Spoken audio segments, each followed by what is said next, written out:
यह कहानी डरावनी है, दर्दनाक है और रुला देने वाली है। पूरी दुनिया में डर के माहौल में है। आइए इस वीडियो को हम लोग विस्तार से जानेंगे। इस कहानी का नाम है एप्स्टीन फाइल्स। अब हम लोग इस वीडियो को शुरुआत करते हैं। दुनिया की चमक दमक, राजनीति की गलियारों, अरबपतियों की पार्टियों और सत्ता के गलियारे में छिपी एक ऐसी कहानी जिसने पूरी दुनिया को हिलाकर रख दिया। यह कहानी है उस शख्स की जिसने दौलत, रसूख और रिश्तों के सहारे वर्षों तक अपने गुनाहों को छुपाए रखा। उसका नाम था जेफरी एप्स्टीन। एप्स्टीन का जन्म एक साधारण परिवार में हुआ था। शुरुआती जीवन में वह एक टीचर था, लेकिन धीरे धीरे उसने फाइनेंस की दुनिया में कदम रखा। न्यूयॉर्क की ऊंची इमारतों, वॉल स्ट्रीट के बड़े दफ्तरों और अरबपतियों की महफिलों तक पहुंचने में उसे ज्यादा वक्त नहीं लगा। उसकी पहचान एक ऐसे फाइनेंशियल एडवाइजर के रूप में बनी जो बेहद अमीर लोगों का पैसा संभालता था। लेकिन उसके जीवन की असली कहानी इन पैसों से कहीं ज्यादा डरावनी थी। धीरे धीरे यह अफवाह फैलने लगी कि एप्स्टीन की पार्टियों में कुछ अजीब होता है। उसके पास निजी जेट था,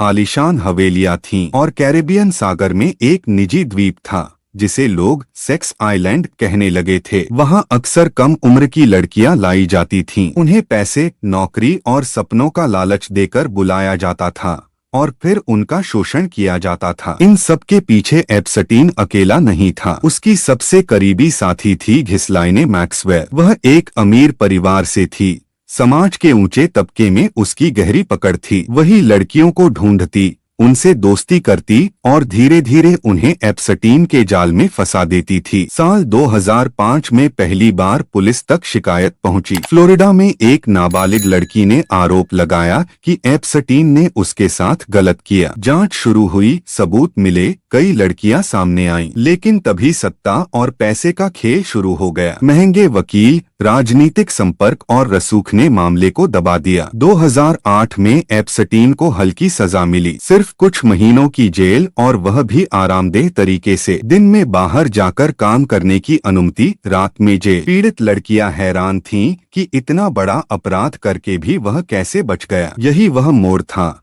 जब दुनिया ने पहली बार देखा कि पैसा और ताकत कानून से ऊपर भी हो सकते हैं। इसके बाद एप्स्टीन और बेखौफ हो गया। उसने अपनी पार्टियां फिर शुरू कर दी। बड़े बड़े नेता, बिजनेसमैन, फिल्म स्टार और शाही परिवारों से जुड़े लोग उसके यहाँ आते जाते रहे। वह हर किसी से दोस्ती रखता, हर किसी पर एहसान करता और हर किसी की कमजोरी जानने की कोशिश करता। कहा जाता है कि उसने कई ताकतवर लोगों के राज रिकॉर्ड किए, कैमरे, फाइलें और गुप्त दस्तावेज। यही कारण था कि बहुत से लोग उसके खिलाफ बोलने से डरते थे। उसे लगता था कि वह अजेय है। लेकिन समय हमेशा एक जैसा नहीं रहता। 2018 में एक अमेरिकी अखबार ने उसकी पुरानी फाइलों पर गहराई से रिपोर्ट छापी। पीड़िताओं की आवाज फिर से गूंजने लगी। सोशल मीडिया पर लोग सवाल उठाने लगे। सरकार पर दबाव बढ़ा। 2019 में आखिरकार उसे फिर गिरफ्तार किया गया। इस बार मामला गंभीर था। मानव तस्करी, नाबालिगों के शोषण और साजिश जैसे आरोप लगे। न्यूयॉर्क की जेल में उसे रखा गया। पूरी दुनिया की नजरें उस पर थीं। लोग चाहते थे कि सच सामने आए, बड़े नाम उजागर हों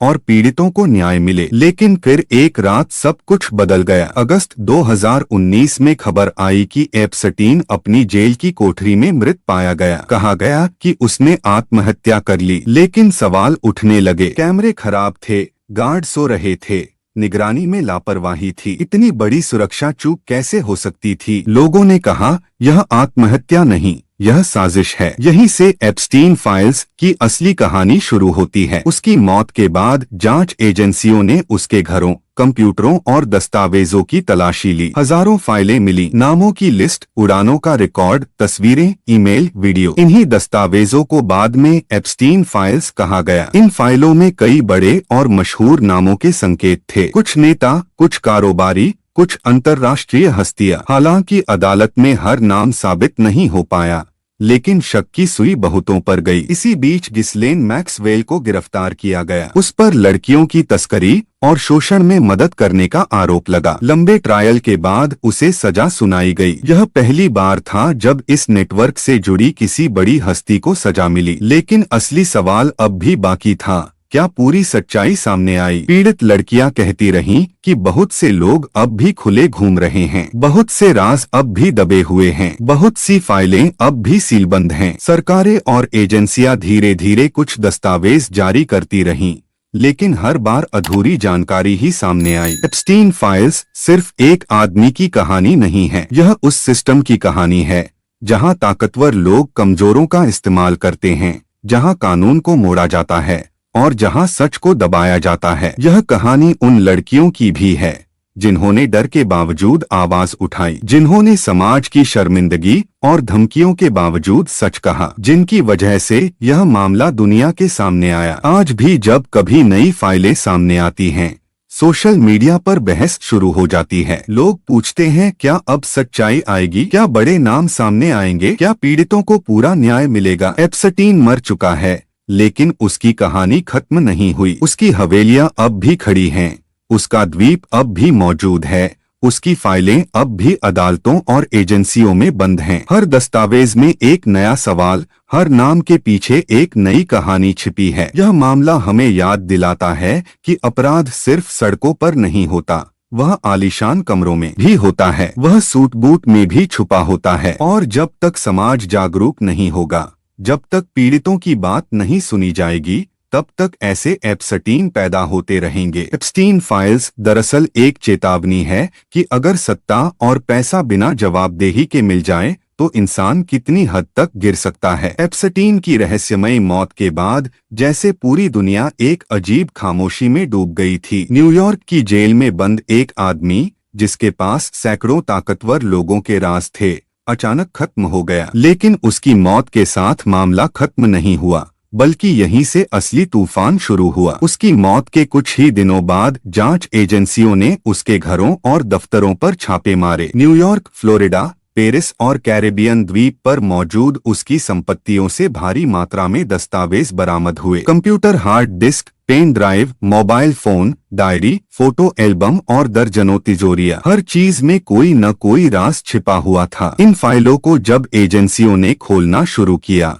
तो कई चौंकाने वाले तथ्य सामने आने लगे। उड़ानों की लिस्ट में ऐसे नाम थे जो राजनीति, बिजनेस और मीडिया की दुनिया में बेहद ताकतवर माने जाते थे। कुछ लोग उसके प्राइवेट जेट से बार बार उसके द्वीप पर गए थे, कुछ लोग उसकी न्यूयॉर्क वाली हवेली में रातें बिताते थे। लेकिन सवाल यह था कि इनमें से कौन सिर्फ मेहमान था और कौन अपराध का हिस्सा। पीड़ित लड़कियों ने एक एक करके बयान देने शुरू किए। कोई कहती थी कि उसे स्कूल छोड़ने के बहाने बुलाया गया, कोई कहती थी कि नौकरी का सपना दिखाया गया, किसी को मॉडल बनने का लालच दिया गया, तो किसी को विदेश घुमाने का वादा। धीरे धीरे यह साफ होने लगा कि यह एक सुनियोजित जाल था जिसमें मासूम लड़कियां फंसती चली जाती थीं। कई लड़कियों ने बताया कि वहां सिर्फ एप्स्टीन ही नहीं होता था, कई बार उसके दोस्त, मेहमान और खास लोग भी मौजूद रहते थे। लेकिन डर, धमकी और पैसे के दबाव में वे सालों तक चुप रहीं। इस बीच मीडिया ने भी जांच तेज कर दी। पुराने केस फिर से खोले गए। 2005 से 2008 के बीच जो मामले दबा दिए गए थे,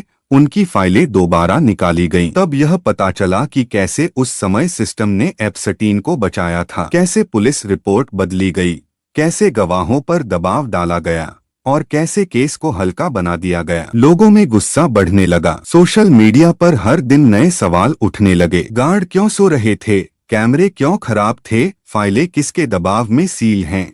ये सवाल हर तरफ गूंजने लगे। इसी दौरान उसकी सबसे करीबी सहयोगी पर जांच तेज हुई। उस पर आरोप लगा कि उसने सालों तक लड़कियों की भर्ती की, उन्हें ट्रेन किया और फिर एप्स्टीन के हवाले किया। अदालत में पेश हुए सबूतों ने पूरी साजिश की तस्वीर साफ कर दी। फोन रिकॉर्ड, ईमेल, फोटो और गवाहों के बयान, सबने मिलकर एक खतरनाक नेटवर्क की कहानी बताई। जब उसे सजा सुनाई गई तो पीड़ितों को थोड़ी राहत जरूर मिली। उन्हें लगा कि कम से कम किसी को तो सजा मिली। लेकिन उनके मन में अब भी एक सवाल था, बाकी लोग कहाँ हैं? कई पीड़ितों ने खुलकर कहा कि यह सिर्फ 2 लोगों का खेल नहीं था, यह एक पूरा सिस्टम था जिसमें बड़े नाम शामिल थे। लेकिन उन नामों तक पहुंचना आसान नहीं था। वकीलों की फौज, राजनीतिक दबाव और कानूनी चालों के कारण कई केस अदालत तक पहुंचने से पहले ही कमजोर पड़ जाते थे। उधर सरकार ने कुछ फाइलें सार्वजनिक की, लेकिन उनमें से ज्यादातर हिस्से काले कर दिए गए थे, नाम ढके हुए थे, तारीखें मिटा दी गई थीं और कई पन्ने गायब थे। इससे लोगों का शक और गहरा गया। धीरे धीरे यह मामला सिर्फ अपराध का नहीं बल्कि सिस्टम की साख का बन गया। लोग पूछने लगे, अगर इतना बड़ा अपराध सालों तक छुपा रह सकता है तो आम आदमी की सुरक्षा क्या है? एप्स्टीन की संपत्ति को लेकर भी लड़ाई शुरू हो गई। अरबों की संपत्ति पर पीड़ितों ने दावा किया। अदालत ने एक फंड बनाया ताकि पीड़ितों को मुआवजा मिल सके। कुछ लड़कियों को पैसे मिले, लेकिन उनके लिए असली नुकसान कभी पूरा नहीं हो सकता था। बचपन, भरोसा और आत्मसम्मान ये सब वापस नहीं आ सकते थे। समय के साथ कुछ और दस्तावेज लीक हुए। कुछ पत्रकारों को गुप्त फाइलें मिली। उनमें ऐसे नामों के संकेत थे जिन्हें लोग कभी इस मामले से जोड़कर नहीं देखना चाहते थे। हर बार जब कोई नया नाम सामने आता, हंगामा मच जाता। फिर कुछ दिन शोर होता और फिर सब शांत हो जाता। ऐसा लगने लगा जैसे कोई अदृश्य ताकत इस कहानी को पूरी तरह सामने आने से रोक रही हो। पीड़ित आज भी न्याय की मांग कर रही हैं। वे कहती हैं कि यह लड़ाई सिर्फ उनके लिए नहीं है